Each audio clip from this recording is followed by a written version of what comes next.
वेळेला काँग्रेस राष्ट्रवादी 15 वर्ष राज्यामध्ये सत्ता होती। त्यावेळेला स्थानिक पातळीवर महानगरपालिका असतील, जिल्हा परिषदा असतील, नगरपालिका, नगरपंचायती असतील, त्यावेळेला काँग्रेस राष्ट्रवादी वेगवेगळ्याच लढलेल्या आहेत। 14 ते 19 मध्ये शिवसेना भाजपचं सरकार होतं महायुतीचं। त्यावेळेला देखील शिवसेना वेगळी लढली, भारतीय जनता पार्टी वेगळी लढली। त्यामुळे महायुती ही लोकसभेच्या निवडणुकीला नक्कीच झाली, विधानसभेला झाली, स्थानिक पातळीवर देखील झाली पाहिजे अशा प्रकारचा मानस मुख्यमंत्री माननीय देवेंद्रजी फडणवीस साहेबांचा आहे।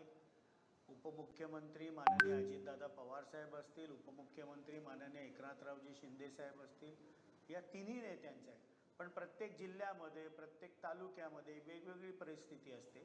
त्यामुळे प्रत्येक पक्ष आपल्या तिथल्या स्थानिक पदाधिकाऱ्यांची चर्चा करूनच योग्य तो निर्णय घेईल।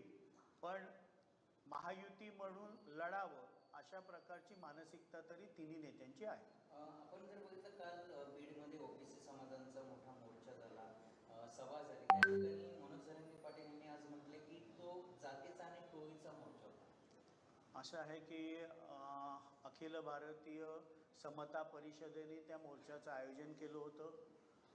त्या मोर्चामध्येच ज्येष्ठ नेते व मंत्री छगन भुजबळ साहेबांनी स्पष्ट केलं की हा मोर्चा, ही मीटिंग कुठल्याही एका पक्षाची नाही, तर ओबीसी समाजाची ही मीटिंग आहे, हे स्पष्ट करण्यात आलं होतं। आणि त्यामुळे राष्ट्रवादी काँग्रेस पक्षाची स्पष्ट भूमिका आहे की महायुतीने जो निर्णय घेतला आहे की मराठा समाजाला आपल्या हक्काचं आरक्षण मिळालंच पाहिजे, पण ओबीसी समाजाच्या मनामध्ये देखील कुठल्याही प्रकारची आशंका असता कामा नये की आमचं आरक्षण